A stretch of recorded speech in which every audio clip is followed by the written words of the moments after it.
تو مگه اینجا نبودی ببینی شکست پولا رو؟ ندیدی تورم یا قیمت دلار رو؟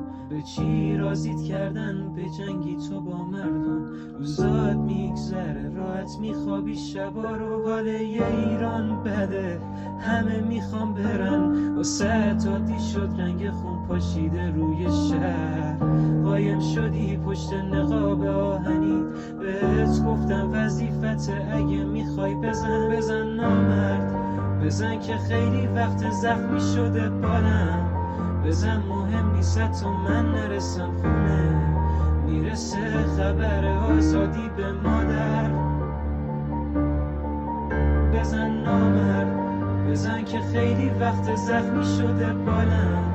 بزن مهم نیست تو من نرسم خونه، میرسه خبر آزادی به مادر. بزن که خیلی وقت زخمی شده بالم.